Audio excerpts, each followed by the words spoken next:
Dream job ఆదిత్యతోనే సాధ్యం. Aditya degree colleges admissions open. For more information visit our website. నమస్తే, నేను Keshav. Welcome to Suman TV. ఆంధ్రప్రదేశ్లో విపక్ష నేత జగన్మోహన్ రెడ్డి పోలీసుల పైన చేసిన వ్యాఖ్యలు దుమారం రేపుతున్నాయి. గత 2 రోజులుగా ఇదే అంశం పైన చర్చ సాగుతూనే ఉంది. పైగా జగన్మోహన్ రెడ్డి వ్యవహార శైలి పైన ఫిర్యాదుల పరంపర, ఆయనను విమర్శించిన వాళ్ళు, మితిమీరి విమర్శలు చేసిన వాళ్ళపైన పోలీసులు చర్యలు తీసుకోవడం, ఈ 2 కూడా ప్యారల్గా జరుగుతున్నాయి. అసలు ఈ విమర్శల వెనుక ఉన్న కారణం ఏంటి? రాజకీయ పార్టీలు అన్నీ కూడా జగన్మోహన్ రెడ్డి వ్యవహార శైలిని ఖండించడానికి కారణం ఏంటి? విశ్లేషించేటువంటి ప్రయత్నం చేద్దాం. మనతో పాటు అనలిస్ట్ చంద్ర శ్రీనివాస్ గారు. నమస్కారం. నమస్కారం అండి. జగన్మోహన్ రెడ్డి గారు పోలీస్ అధికారులకి సంబంధించి గతంలో ఒక వ్యాఖ్య చేశారు, మళ్ళీ ఇప్పుడు చేశారు. సో ఇవి 2 కూడా రెచ్చగొట్టేటువంటి సందర్భాలుగా కనిపిస్తున్నాయి. పోలీసు అధికారుల సంఘాల దగ్గర నుంచి రాజకీయ నాయకుల వరకు ప్రతి ఒక్కరూ విమర్శిస్తున్నారు. అసలు ఏంటి ఈ అంశం మూలం ఏంటి? ఎందుకు అంత జగన్మోహన్ రెడ్డి గారు కూడా బ్యాలెన్స్ కోల్పోయి మాట్లాడుతున్నారా అనిపించే స్థాయిలో ఎందుకు వ్యాఖ్యానిస్తున్నారు? రాజకీయాల్లో ఎప్పుడు ఓర్పు నేర్పుగా ఉండాలండి. రాజశేఖర రెడ్డి గారు కూడా రెండోసారి అధికారులు ఆయన వచ్చిన తర్వాత, ముఖ్యమంత్రి తర్వాత కోపం అనే నరం చచ్చిపోయిందని చెప్పి అన్నాడు. నేను ఎప్పుడు తీవ్రంగా మాట్లాడిన అన్నాడు. సరే, రాజకీయాల్లో వచ్చినప్పుడు ఎంత ఉందా ఉండాలి, ఎంత ప్రతి మాట కూడా 10 మంది చూస్తున్నారనే ఆలోచన ఉండాలి మాట్లాడేటప్పుడు. ఈ నాలుక మడతపడకూడదు, తడపడకూడదు. స్వచ్ఛంగా మాట్లాడినప్పుడు భాష, నీ డిక్షన్ ఎలా ఉందనేది చూస్తారు. మీరు ఏదో ఎమ్మెల్యే కాదు, ఎంపీ కాదు, రాష్ట్రానికి ముఖ్యమంత్రి చేశారు. ఒక మాజీ ముఖ్యమంత్రి గారి కుమారుడు అని అతి చూసి వ్యవహరించాల్సిన అవసరం ఉందా లేదా? మరి ఎంతో 151 సీట్లు ఇచ్చినప్పుడు, గెలిపించినప్పుడు, 22 మంది ఎంపీలు ఇచ్చినప్పుడు, మీరు 5 సంవత్సరాలు మీరు చేసింది ఏందనేది కూడా చూస్తారు. మరి అనేక మంది పోలీసులు ఆయన మాట నమ్మి సస్పెన్షన్లో ఉన్నారు. కొంతమంది కేసులు ఫైల్ అయ్యింది, మనకు తెలిసిన అంశం. మరి అటువంటిప్పుడు పోలీసు వ్యవస్థను మీకు చెప్పు చేతుల్లో తీసుకొని అన్నారని అనేక ఆరోపణలు వచ్చినాయి. లోకేష్ గారు అయితే మీ అధికారులందరూ కూడా రెడ్ బుక్లో అన్నారంట, కానీ ఏ రోజు బట్టలు ఇప్పదీస్తారనే మాట ఆయన అన్నారు. మీ సంగతి చూస్తామని చెప్పన్నారు, తప్పు చేసిన అధికారులు. మరి ఈయన మీరు అన్నట్టు సుబ్బరాయుడు విషయంలో తిరుపతి లాండ్ ఆర్డర్లో క్రమశిక్షణలో పెట్టే క్రమంలో వైసీపీ నాయకులను కూడా అరెస్ట్ చేశారు. ఆ ఇదిలో మూకుమ్మడి దాడులు జరుగుతున్న ఈ కార్యకర్తల మీద ఉద్దేశంతో ఆయన్ని, సుబ్బరాయుడు గారిని, సమర్థవంతమైన ఐపీఎస్ ఆఫీసర్ని, సప్త సముద్రాలు దాటిన పట్టుకొస్తాను. ఆ రోజు ఆయన కూడా ఏమన్నా నేను రాయలసీమ బిడ్డే అన్నాడు. సరే, అది కట్ చేశాడు. ఇది రెండోసారి మళ్ళీ రిపీట్ అవుతుంది. ఇప్పుడు 11 సీట్లకి పరిమితమని ప్రధాన ప్రతిపక్ష హోదా ఇవ్వమని పోరాడుతున్న ఈ సమయంలో అదే పోలీసులు ఈయన మాట్లాడేటప్పుడు వెనకున్న ఒక కానిస్టేబుల్ క్యాప్ పెట్టుకుని ఉన్నాడు. అదే పోలీసులు రక్షణ లేకపోతే మీరు బయటకు రాగలరా? ఆ క్యాప్ తీయగలరా? సరే, బట్టల దాకా తీసేయండి, క్యాప్ తీయమనండి. అది వాళ్ళు కష్టపడి లక్షలాది మంది పోటీ పడితే దాంట్లో సెలెక్ట్ అయ్యి వచ్చిన వాళ్ళని అలా అంటాం, వాళ్ళ నైతిక ధైర్యాన్ని దెబ్బతీయటమే కదా. ఎప్పుడు లేని విధంగా పోలీసులు, లేడీ పోలీసులు కూడా బయటకు వచ్చారు. ఐపీఎస్లు, డిఎస్పీలు, పోలీస్ అసోసియేషన్ ఇదయ్యారు. దానికి కారణమైన ఎస్ఐ కూడా మాట్లాడేది మనం చూడొచ్చు. ఆ యాదవ్ ఇవన్నీ చూస్తే ఇదేమో అట్టికే తొక్కనుకున్నావా తీయటానికండి, బట్టలు నిజాయితీగా పనిచేస్తున్నాం.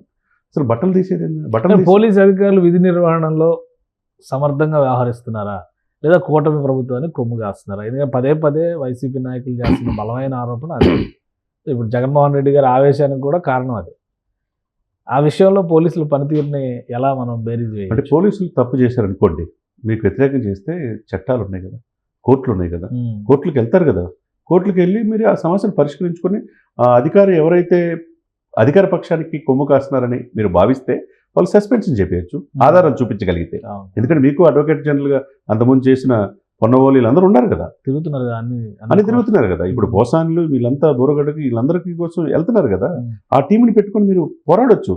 అంతేగాని మీరు బట్టలు ఇప్పదీస్తారంటాం సాహిత్యంగా కాదు. నేను పోలీస్ డిపార్ట్మెంట్ అంతా లీగల్గా వాళ్ళు సిద్ధం అవుతున్నారు. నువ్వు క్షమాపణ చెప్పకపోతే నేను చట్ట ప్రకారం ముందుకెళ్తావు అంటున్నారు. ఎప్పుడు లేని విధంగా మొత్తం యావత్ పోలీస్ డిపార్ట్మెంట్ అంతా దీన్ని సీరియస్గా తీసుకున్నారు. అది నిన్నటి వంతు. ఈ రోజు వంతు బీజేపీ తీసుకుంది.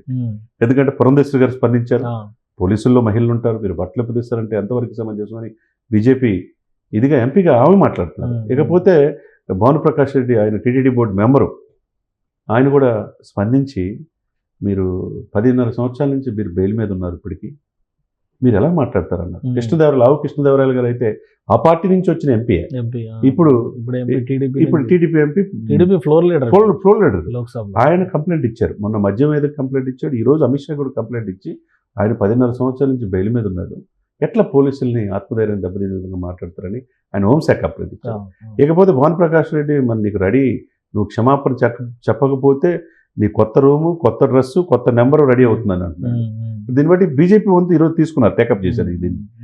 కృష్ణదేవరాయలు గారు ఇచ్చిన లేఖ పైన రియాక్షన్ మొదలవుద్దా? ఎందుకంటే ఆయన మొన్న ఇచ్చారు ఆల్రెడీ లిక్కర్ స్కామ్కి సంబంధించి.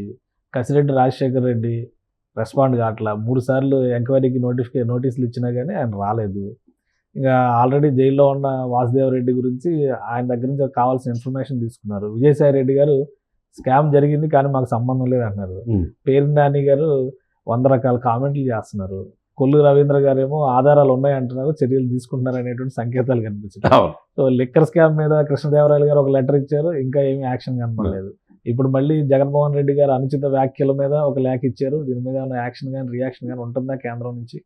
డెఫినెట్గా కేంద్ర హోంశాఖ విచారించాలి. దానికి అనుగుణంగా ఈయన మాట్లాడిన తప్పంటే వాళ్ళకి నోటీసులు ఇస్తారు. అది వాళ్ళ పని వాళ్ళు చేసుకుంటారు. కేంద్ర హోంశాఖ ఎంక్వైరీ జరుగుతుంది. ఎందుకంటే ఒక బాధ్యత అయితే ఉన్న ఫ్లోర్ లీడర్ టీడీపీ కృష్ణదేవరాయలు చిన్నోడేం కాదు. ఆయన ఇచ్చినప్పుడు రాష్ట్రం పరిస్థితులు, రాష్ట్ర ప్రతిపక్ష నాయకుడిగా ఇప్పుడు ఉన్నారు ఆయన మీద ఎలిగేషన్స్ విచారించి తప్పు జరిగితే నోటీసులు ఇవ్వాలి. అదే సమయంలో జగన్మోహన్ రెడ్డి గారి ఫ్యామిలీ పట్ల ఒక అతను చేబ్రోలు కిరణ్ అనే అనుచిత వ్యాఖ్యలు చేయడం కూడా అది కూడా తప్పే. ఇప్పుడు అరెస్ట్ చేశారు కదా ఐటీడీపీ కార్యకర్తనే, టీడీపీ ప్రభుత్వం అధికారంలో ఉండగా అరెస్ట్ చేశారు. గతంలో ఎప్పుడు ఇలాంటివి లేదు. అరెస్ట్ చేయాల్సిందే. ఎవరైనా కానీ ఇష్టం వచ్చినట్టు వ్యక్తిగత జీవితాల్లోకి వెళ్ళకూడదు సార్. వ్యక్తిగత అన్నం చేయకూడదు. ఏదైనా ఉంటే పాలసీ పాయింట్ ఆఫ్ వ్యూలో ఎప్పుడు పవన్ కళ్యాణ్ ఒక మాట చెప్తారు, నేను ఎటువంటి జగన్మోహన్ రెడ్డి గారు నాకు రాజకీయ ఎటువంటి కుటుంబ తగాదాలు, ఆర్థిక విభేదాలు ఏమి లేవు, పాలసీ పాయింట్ ఆఫ్ వ్యూ మీదే విభేదిస్తానంటాడు. మరి ఆ విధంగా ఉండాలి. యూట్యూబ్లో కొన్ని ఛానల్ నడిపే వాళ్ళు కొంతమంది ఇష్టం వచ్చినట్టు మాట్లాడుతూ కూడా కరెక్ట్ కాదు అది.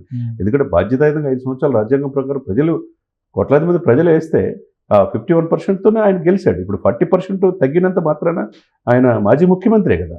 ఆయన్ని ఎప్పుడు కూడా మనం కూడా మీరైనా నేను మాట్లాడుకున్నప్పుడు మాజీ ముఖ్యమంత్రి జగన్మోహన్ రెడ్డి గారు అంటాం. కామెంట్లు కూడా చేస్తారు. విపక్ష నేత అంటే కామెంట్ల కింద ప్రతిపక్ష హోదాకి విపక్ష నేతకి చాలా తేడా ఉంది. అంటే ఒప్పుకోరు జనాలు.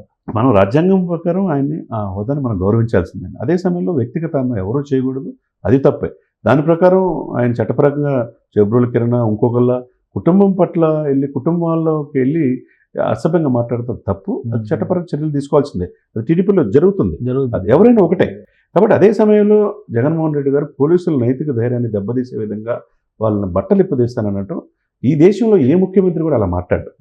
ఆయన కూడా ఆ విఘ్నత కోల్పోయి మాట్లాడాడు అనుకోవాలా. ఇప్పటికైనా జరిగింది 2 రోజులైనా జరుగుతున్న డ్యామేజ్ని కంట్రోల్ చేసుకోవాల్సిన బాధ్యత ఆయనకుంది మాజీ ముఖ్యమంత్రిగా. ఇమ్మీడియట్గా క్షమాపణ చెప్తే ఏం పోయేదేం కాదు. ఏదో అనుకోకుండా ఆవేశంలో కావచ్చు, ఆందోళనలో కావచ్చు, అక్కడ కార్యకర్తలు సాటిస్ఫై ఇదిలో కావచ్చు, ఏదో ఒక రకంగా మాట్లాడాలనే ఉద్దేశంతో ఆ రోజు అట్లా మాట్లాడుండొచ్చు. నేను మాట్లాడింది అనుకోకుండా మాట్లాడిన మాట అంటే ఆయన హుందాతను కాపాడుకుంటాడు.